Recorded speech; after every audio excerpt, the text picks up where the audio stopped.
This is Dream Power Radio, the place where your dreams turn into reality. Here is your host, Debbie Spector-Weissman. Hello, hello, hello, and welcome to Dream Power Radio on the Amazing Women and Men of Power Network, the world's leading positive programming network powered by Raven International. I'm your host, certified dream life coach, Debbie Spector-Weissman. This is a show where we talk about dreams, both daytime and nighttime dreams, and how you can use them to make the internal shift to a life you love. And as a reminder, I'm here to help you understand your dreams. So if you have a dream that's got you stumped, send it to me at debbie@dreampowerradio.com.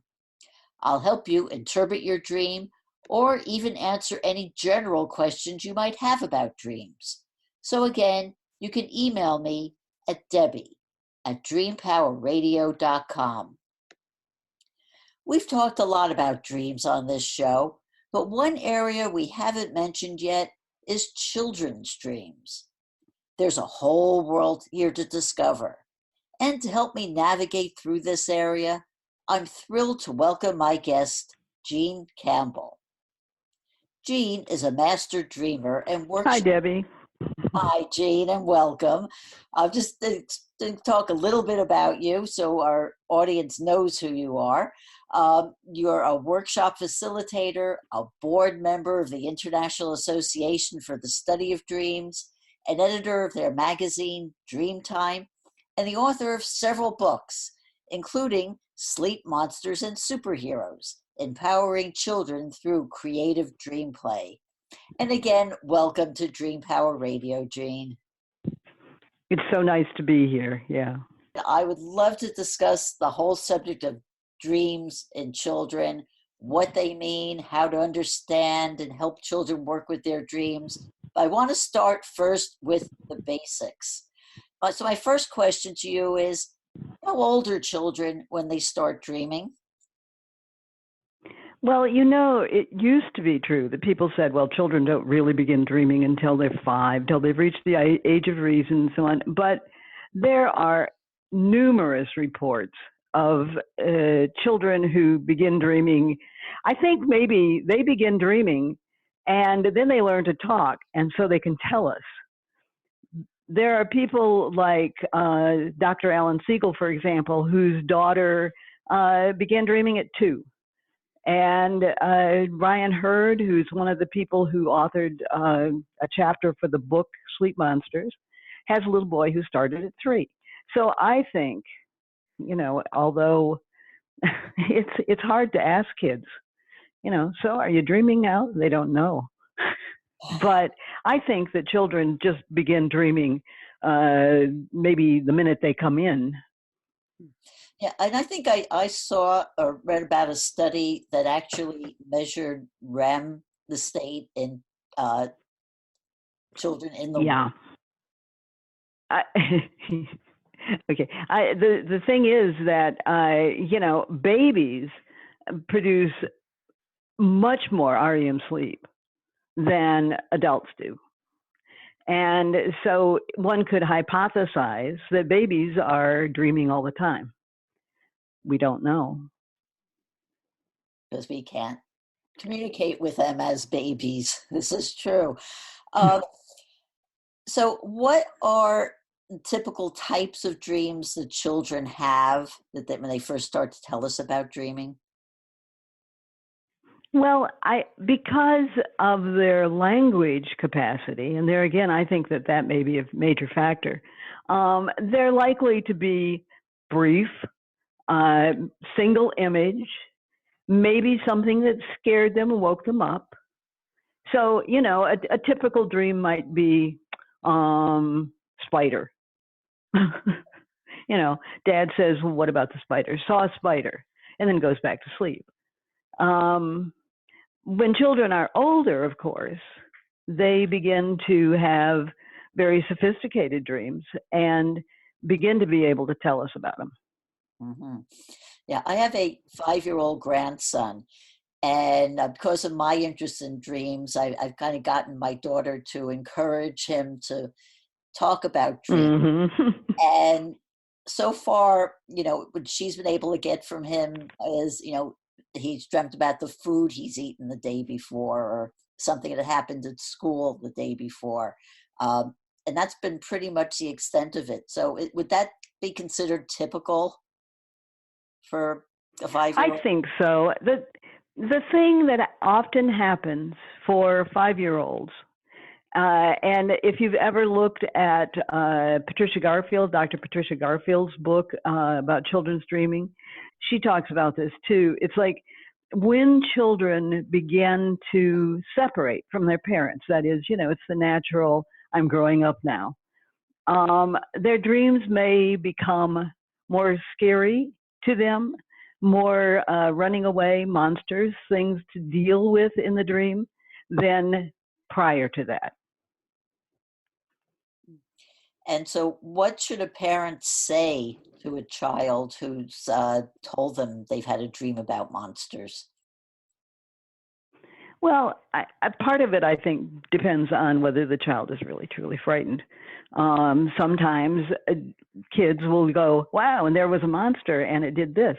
And, that seems to me to be perfectly fun. But if children are being frightened by nightmares, the thing not to do is to say, go back to sleep, it was just a dream. And, parents often will do that, and the child gets the idea that dreams aren't important. It was just a dream. Whereas maybe if, mom sits on the bed and says, well, could you tell me a little about it? And maybe even offers some ways to deal with the monsters, I think that's probably the most useful. Mm-hmm. And you have some suggestions of things that a parent could say in a situation like that? There are a number of things. There's one of these techniques was developed by my co-editor for the Sleep Monsters book. Her name is Claire Johnson, and she had a 5-year-old at the time who was having nightmares. And so what she suggested to her 5-year-old was that maybe she could turn in the dream and ask the monster what it was there for, what it needed. Just face the monster and say, what do you need from me? What do you want? And the monster then, basically told the child it was lonely. And so there was an opening for the child to, rather than run from this apparently fearsome thing, to turn around and say, well, here, maybe I can be with you. That monster in the child's dream was a jaguar. And the idea was, what can you do for the jaguar? Well, the jaguar became the child's protector in the nightmare. And in other future nightmares, she still dreams with that jaguar, even though she's, a middle school kid at this point. It's her power animal. Mm-hmm. That is so wonderful. And that's a perfect example of how you can turn around a nightmare and make it from something frightening to something empowering. Exactly. And I think for children, because especially, 5, 6, as children go to school earlier and are out in social situations, it can be a scary world. And to have the feeling that, well, I have allies in my sleep who can help me is a very comforting thing. And, that's just another thing, another suggestion for parents to do is talk about dreams around breakfast. Not so bad, and ask each other, the parents who pay attention to their dreams probably are the most useful to their children, because they can say, oh, well, yeah, I've had that one. I fell off the cliff and I survived to tell the tale, rather than just make it an exercise in, well, tell me your dream now. Mm-hmm. Yeah. Something you said before really hit home for me, and that's the whole idea of when a parent tells the child it's only a dream, and how Mm-hmm. disempowering that is for the child, and also is probably one of the reasons why children in general stop dreaming or stop remembering their dreams, because Stop remembering. they stop remembering because they're led to believe they're not important. Yeah, and I'm going to tell you a dream that I had when I was 4 years old. And what I finally figured out about it, I had taken a fall downstairs and I had to have stitches. And it was very traumatic for me. So a few weeks later, I came downstairs to tell my family, with guests yet, that I dreamed all night. I was flying down the stairs and I never even hurt myself. Mm. They laughed. They said, "Oh, that was just a dream. It wasn't a real thing." And I truly didn't remember dreams again until I was in high school, even beyond that, to have any effect of them.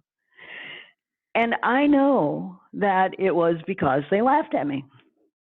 And I said, well, that can't be very important. They're just laughing about it. There's a kind of dream called a healing dream. And it's the kind that people who have suffered from post-traumatic stress are encouraged to do. And it's replaying the trauma.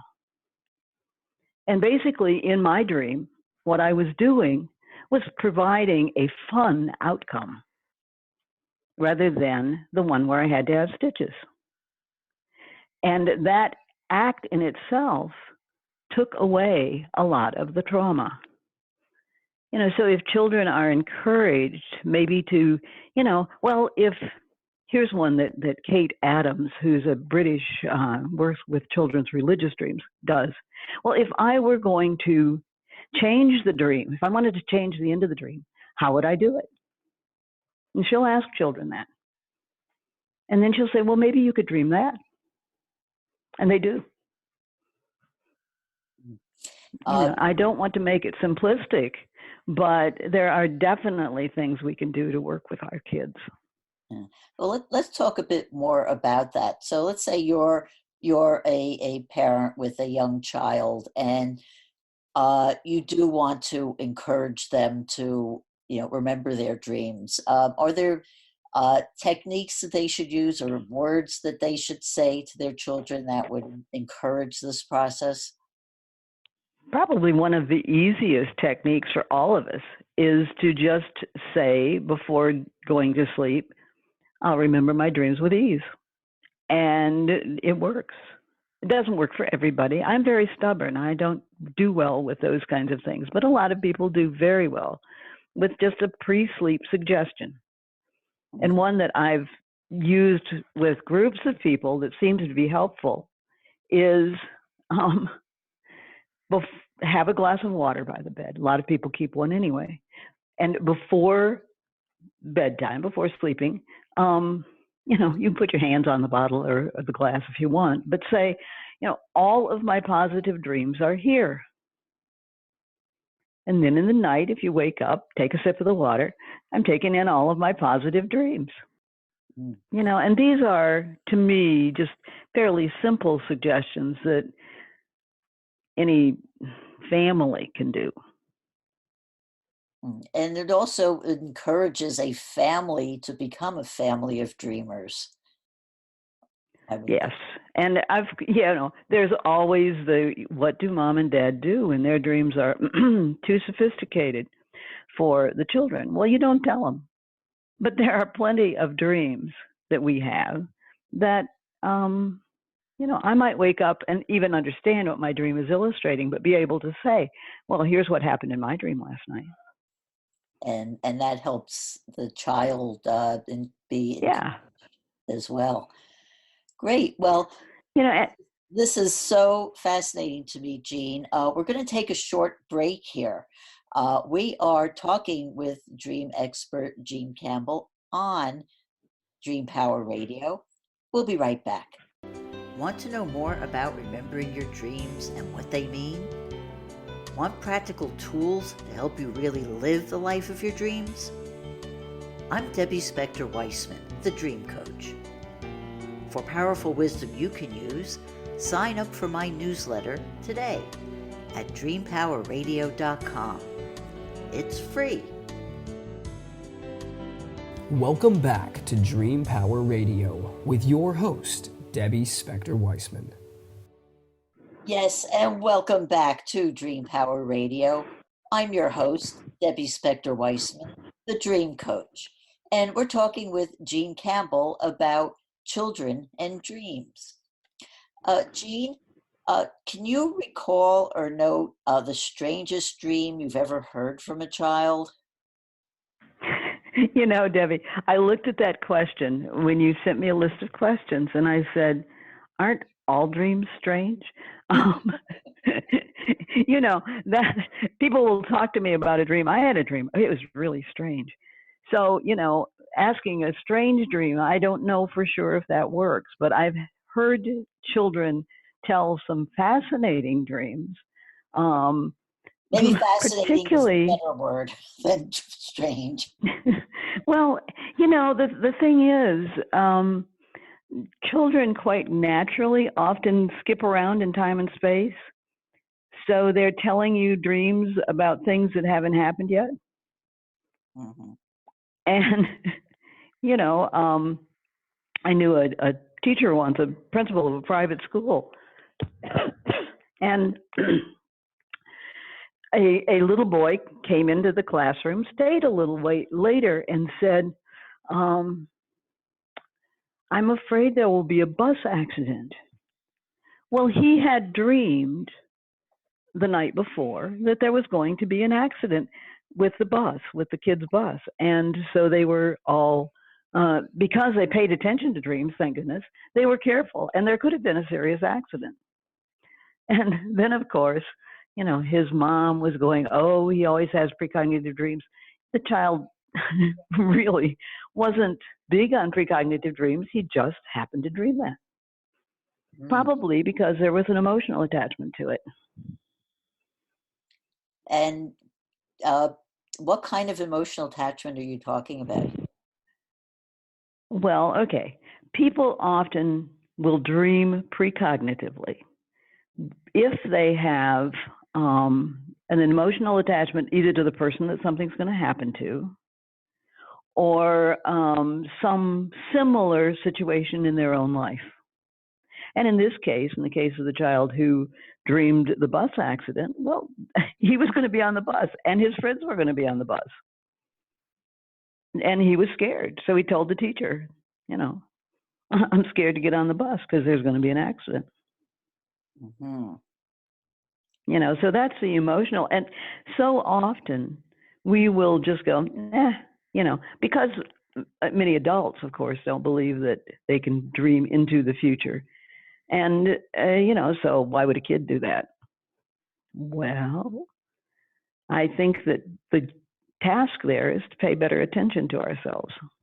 Absolutely. And they were lucky that they actually paid attention to his dream and didn't just tell. Yeah, they were very lucky. Yes. Because it was another vehicle plowing into the bus. Mm-hmm. And would have if they hadn't been driving quite cautiously. Mm-hmm.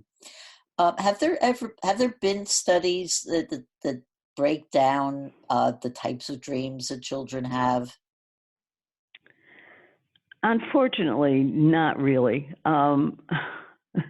There's very little or relatively little research done in children's dreams. And the reason has nothing to do with the children. It has to do with getting permissions. Researchers have difficulty getting permissions to record and listen to, work with children's dreams because they're minors. And so, you know, you can't, as with an adult, you can't just have them sign a consent form. It has to go to the parent. Parent has to consent. You know, so even though for adults there are breakdowns of the kinds of dreams that people have, not so much for children. Though I think we can assume that many of the dream categories are the same. You know, children, you know, they're clearly not going to be doing dating and the kinds of things that teenagers do in dreams, but they have the same kinds of, say, you know, school anxieties, test anxieties, things like that, that all of us have had at one point or another. You know, I don't really think that there are big categories of dreams that people don't share as a group. Yeah, and I'm kind of curious also about recurring dreams in children, because I can go back to my childhood, and you know, I don't remember a lot of my dreams from childhood, but I do remember I had a couple of recurring dreams that they weren't always the same dream, but they certainly had the same cast of characters in them for a while. And they might have the same, yeah, they might have the same cast of characters, or they might have the same location. And I think for all of us, you know, the recurring dream is fascinating, and the recurring nightmare is doubly terrifying. And children will develop, like, if they're not being attended to in some way, because the whole idea of a nightmare usually has something to do with this is not being attended to. So I'm going to speak really loudly, the dream self says, and maybe you'll listen. You know, so children may develop that kind of recurring event. And there are, sometimes therapists will do this, but again, I think that parents or teachers, caretakers can do it. And it's like, draw the dream. You know, let's sit down and we'll draw a dream. And they might want to draw that one. And then it's like there's another technique of letting the dream character speak. Well, if that dream character could speak to you, what would that dream character say? And frequently, with that kind of interaction with the dream, the real meaning will come out, and then it's possible to talk about it. So, you know, it might be. So basically, you're saying helping children understand their dreams.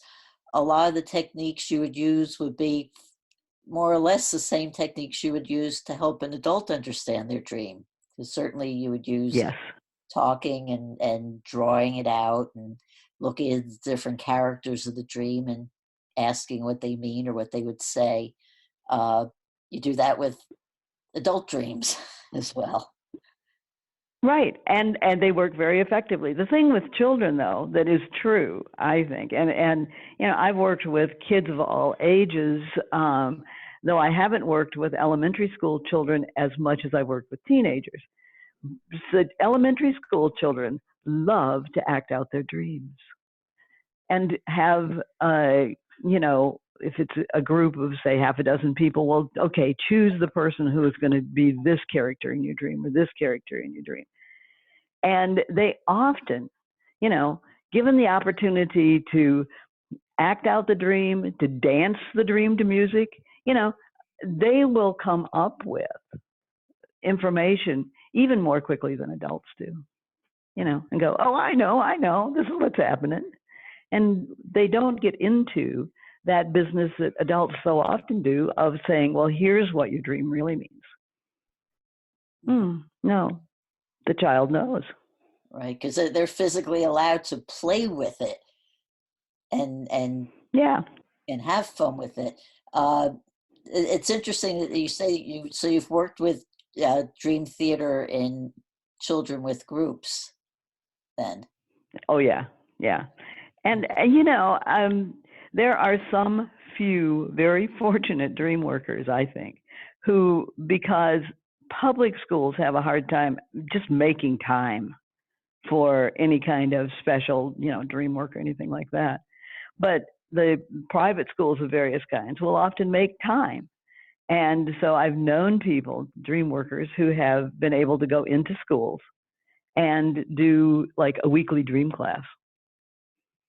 And the results I have found across the board to be just amazing and interesting. Could you explain a bit more about what kind of results you've found from this? Well, because the time is allowed and the respect is given, so that there's enough time to actually tell a dream and do something with the dream. The thing that seems to happen is that children will work through. Now they don't necessarily do it as a therapeutic thing, so it might just be fun, but they will get the meaning, they'll get the information. For example, the child who dreamed of the house kept filling up with zombies. Well, she was having trouble with the other kids in the family. And, she'd have these dreams where she'd wake up in the dream and everybody would be being zombies. And she had no idea, it just scared her. And then allowed to work with that dream, to play with that dream, have other people take the part. She's like, oh, I know what that means. I really don't like my brother so-and-so doing what he does. He's just a zombie, he never thinks. And what children and adults will find out is that often the language of the dream, the way that what we hear when we tell the dream gives us the information. Exactly. I think we find that deep down, we can figure out what our dreams mean. We need some coaxing and some help sometimes, but, deep down, we've got the meaning. Right. One of the things that I've discovered, because I've done a great deal of body work with dreams, bioenergetic work, really, is that and children love to do this, if they just become the dream character and move as the dream character, that character carries the feelings. And, so, okay, we're all going to dive into the pool, we'll pretend, and we'll come out as our dream character. What does my dream character know about me? A lot. And I'd be curious to know if there have been studies, and if not, I think it would be a great place to do a study on how dreams how children who work with their dreams as children can become better problem solvers as adults. Well, and there haven't been formal studies, to my knowledge, done on that, but there is a lot of evidential material in just the books that people have written about children's dreams and what children have done with their dreams that certainly indicates that, children, young people get the information and can deal with it. Our dream selves, our dreaming self is in place in great part because while we're asleep, we don't block some of the information that we need. The same in children as it is in adults. No, very true. Yeah. Well, Jean, we have come to the end of our time today, so I just have to finish up by just asking you one last question on how can people learn more about your book or about you and about working with children with dreams?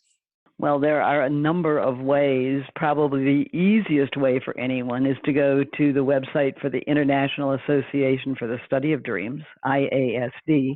And I do several things for that organization. But, as far as the books are concerned, they're on Amazon. And I recommend anyone to take a look. Sleep Monsters and Superheroes was published in 2016 and has, I would have to say, the best contemporary information about children's dreams of any book around.